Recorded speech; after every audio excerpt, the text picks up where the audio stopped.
Guten Tag et bonjour à tous. Hello everyone. Good morning, my name is Beatrice Veleshida. Hallo, wir sind Solène und Eleonore und wir kommen aus Frankreich. Hello everyone, I am Lieke from the Euroscola in the Netherlands. Hello everybody, my name is Marek and I'm the representative of Polish school from Dobrody. Hello Stockholm, hello Sweden, we are in Strasbourg in the Euro Parliament. As most of you know, Germany was divided into two sections till 1989.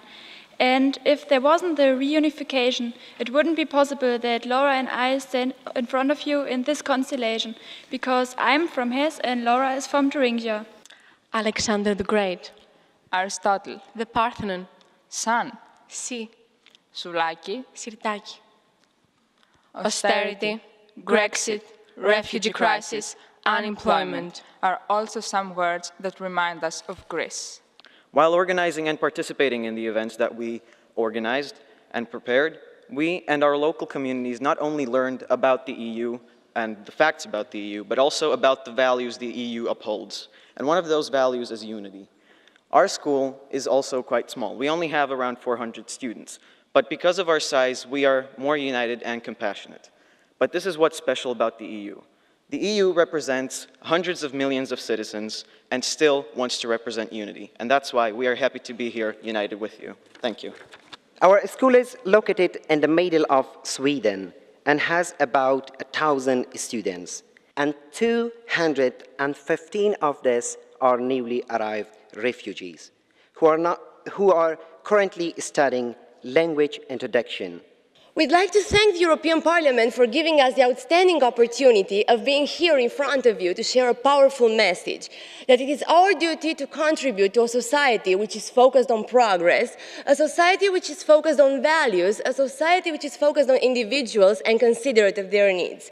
And more importantly, with our culture, we aim to contribute to the development of a society where tolerance will no longer be regarded as a weakness, but as humanity. Thank you so much. Finalement, bonne journée est une expression irlandaise, Gunairillat, qui veut dire bonne chance, bon débat.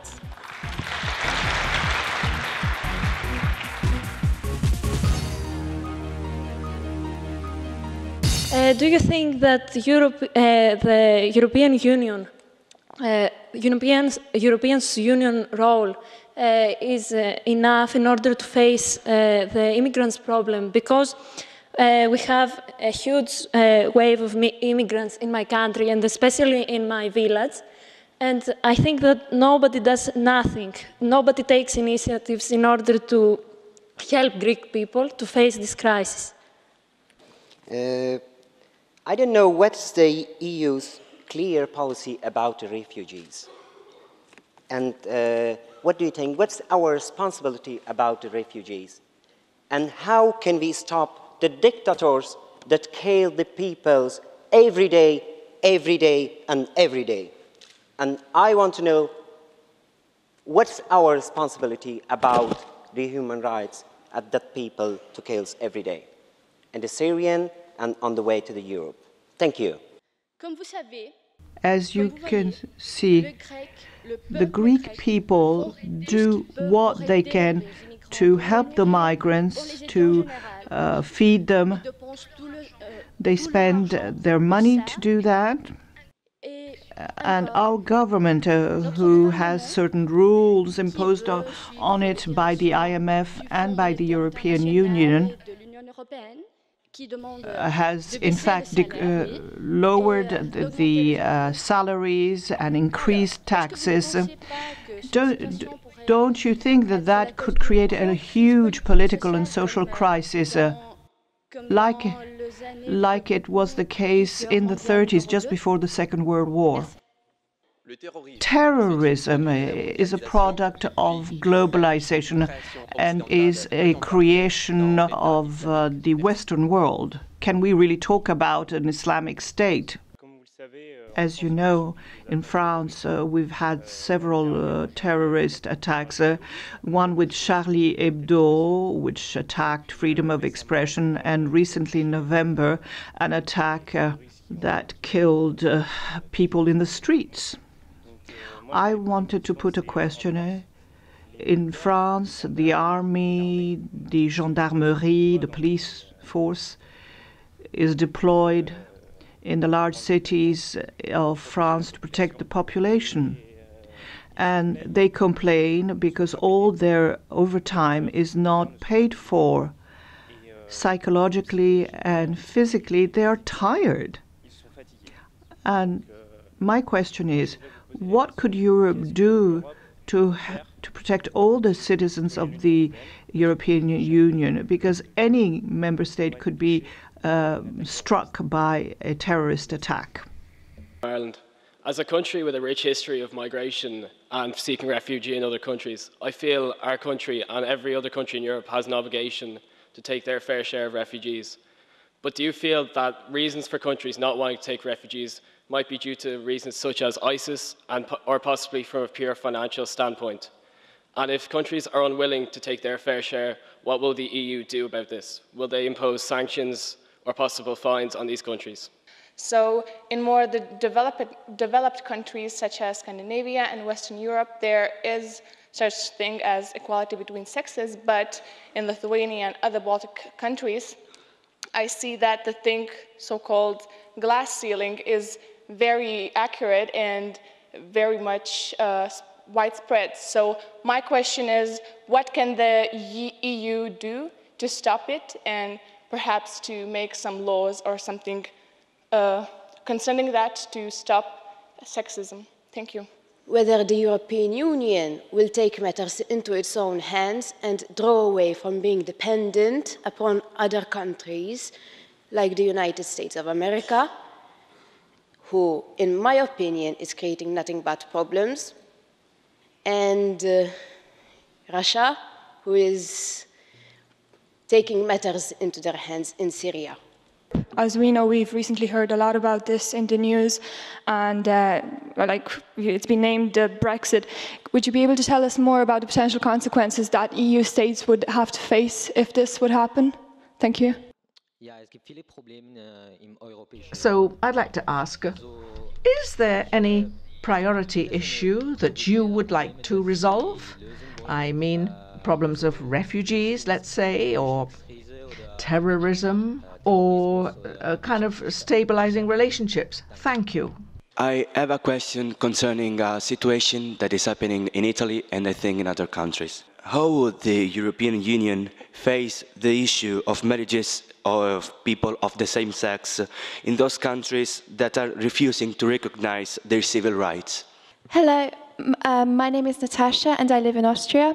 However, I was born in England and I have British citizenship. So I'd like to ask what will happen to people like me who are from Britain but live elsewhere in the EU if Great Britain decides to leave? Thank you. In this point, as you all know, Greece has limited financial resources and has been indeed for 6 years into its financial crisis. However, Greece has done all it can to help the refugees, building hotspots and processing centers in the islands. It is really trying to be on top of this tremendous influx of refugees that arrive every day. Only in Athens, 2,000 people arrive every morning. And, we have that Brexit fear mongering against Greece as well. And on the contrary, we see more prosperous countries taking anti-immigrant stances, measures. I was wondering, should the European Union intervene? Should the European Union attempt to change these countries' policies, or what could be done? How European Parliament reacts to member states which don't apply immigrants to their countries. If Poland, for instance, will refuse, or any other member states, to take Syrians or other immigrants from that region, what will EU do with them? I would like to know, and I think everyone here would like to know, if the European Union could actually prevent a future terrorist attack, and if they can, how could they do that without affecting everyone's privacy? Thank you. It's privacy. Thank you. It's privacy. Thank you. We'd like to use and introduce the use of transparent solar panels in homes and mainly in businesses, as this will increase renewable energy production, reduce CO2 output, and provide a new source of income for businesses as well. It will provide an alternative to ugly black-coloured solar panels, while also making use of otherwise unused space on the sides of buildings. This space is very vast and will be able to create a lot of renewable energy. In relation to our third point, we would like to start the taxation of fossil fuels, as this would be key to deter the use of fossil fuels and to provide capital for reinvestment in the innovation of renewable energy sources and also to improve these. It will hopefully encourage people to make transition from fossil fuel to electric, or even from fossil fuel to use public transport. This will provide sustainable development by providing money to fund the ideas of the future and to reduce CO2 emissions.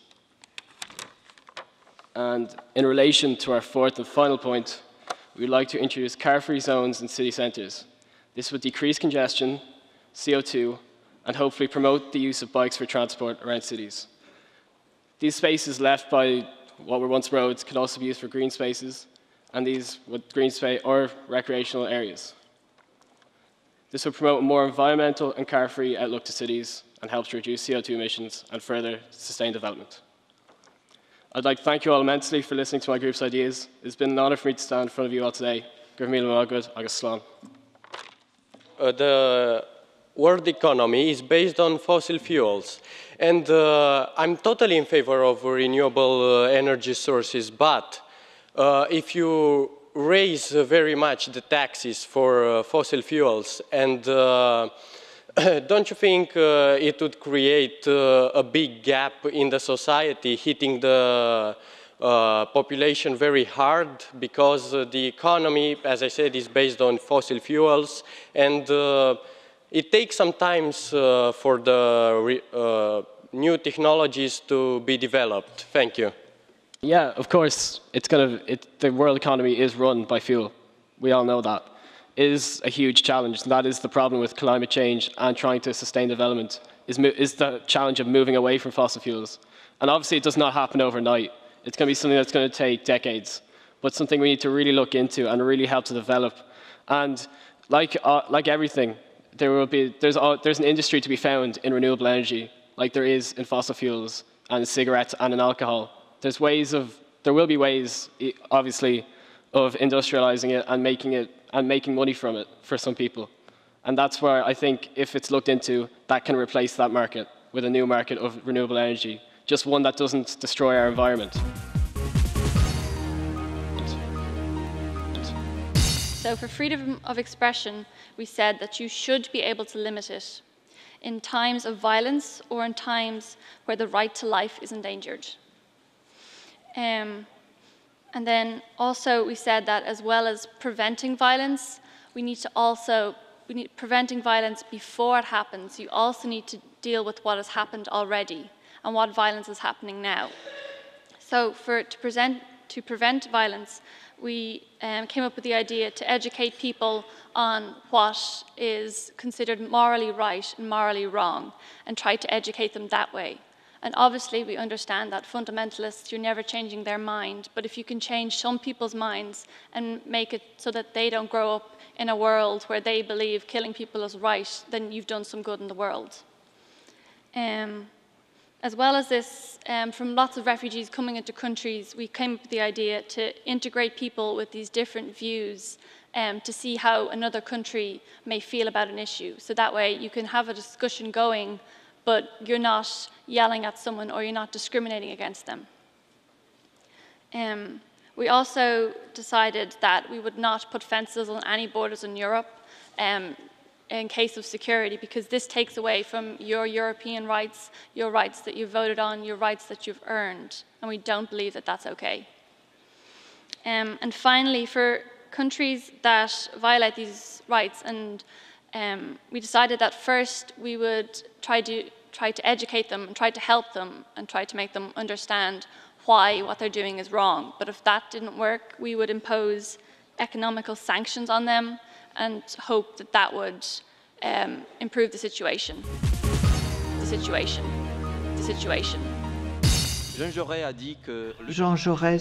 said that the real courage is to understand reality, and we must be aware of the fact that we need to have development not only in Europe but throughout the world.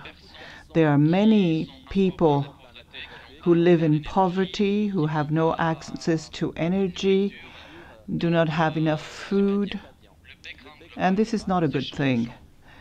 So we need change. So the European Union needs to adopt a new development policy. We can't be everywhere at all times. So the way we provide aid should be changed. There should be a priority set. We need to have a policy that would ensure better governance, have the rule of law which prevails, so that people are put at the center of development. And then we have to stimulate inclusion and development, because the number of jobs provides the motor for development, and we need to focus on countries which are weaker, not only in Europe but also in Africa. Work with the member states should be simplified. I'm talking about red tape and bureaucracy, and I would like to stress that education is extremely important, because people need to understand what they need to do and how to apply what is decided. What is decided? What is decided? What is decided? Our committee did a thoughts on a cheaper education. First of all, yeah, it's okay to get education, but it's not very affordable for all of us. So we have a good example of Denmark, where education is for free. So we know that education can't be everywhere for free. So our point is to get it as much cheaper as we could make it. So as the education gets cheaper, as more people can afford to get all of the education that is given in the European Union. And the last point of our committee would be European structure funds.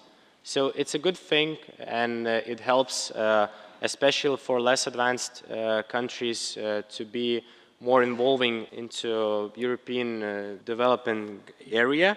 So our committee thinks that member states doesn't get enough information about the use of European structure funds. So we would like to get more information. So as more information we get, as more investments and projects we can provide to all of the less advanced developed regions. So as more investments we get, as more projects we get, as more investments we can get from neighborhoods, from neighbors, other member states of neighbors. So thank you for your attention. I hope you will support our report. I should firstly clarify that those people who, those immigrants, face many difficulties in order to integrate in our society due to their different values, their different religion and language. Germany is their only target, as we understand. Governments have made a lot of fake promises, and they think that this is the land of opportunity. I will go on by combining the two basic opinions that were proposed. Solutions is the main theme. The first opinion includes further control, legislation to improve the legal framework, judicial and law enforcement cooperation between EU countries, adopting different policies in order to eliminate the phenomenon of immigration, and strong border controls were some solutions that were proposed. The other opinion, if I could set a title on this opinion, could be walls are not a solution. Should we provide those people with shelter, homes, good hygiene conditions, and help them integrate with, for example, language courses, homes, but also with love and affection. Only then we can be called humans. I will end my presentation by saying that only by changing our point of view will we go on and find real solutions. Those people are not animals who are traveling. They put their souls into boats and they come to our countries in order to survive, to find real opportunities. What are we going to do? Thank you. Don't you all think that giving money to refugees is like sending food to poor children in Africa? It will help, but only for a moment. Do you think, is there any other way to help these people without giving them money they would spend on anything else, not just the food? Thank you. Okay, I will speak with an example. In my country, there is a place which is a hotspot for immigrants, Idomeni. The food is not enough. People give money in order to buy them food, but the food is enough only for 2,000 people, and there are 7,000 people. So what you have said is true, and money is not the solution. There have to be radical changes in order to help them integrate in a society, not only help them pass through a country and go to another, because this is like a circle, it never stops. So money is not the solution. We should all change our point of view.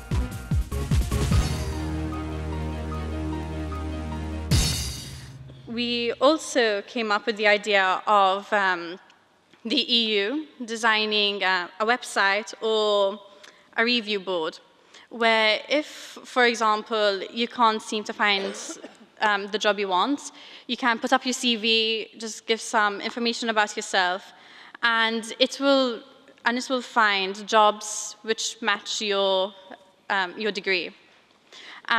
This will not only help you find a job locally, but for those who are geographically mobile, they will have the opportunity to go abroad and work abroad and experience a new culture. We also came up with the idea of the EU promoting and coming up with new career guidance and general teaching organizations. Because let's face it, a lot of people our age don't know how to write a CV, don't know what exactly happens after university when you finish. So if we had to have a bit of insight, like have people come to our universities and talk to us about what exactly we're going in for, then it could really, really help. What about the young people without an education who need a job? What will you do about them? Obviously, the less educated you are, the harder it will be for you to find employment, which is why it's better to attend workshops and even continue studying so that you will be able to find employment. And even if your skills are limited, you can still maybe go onto the websites and you can say that you want a basic job and it will help you find one.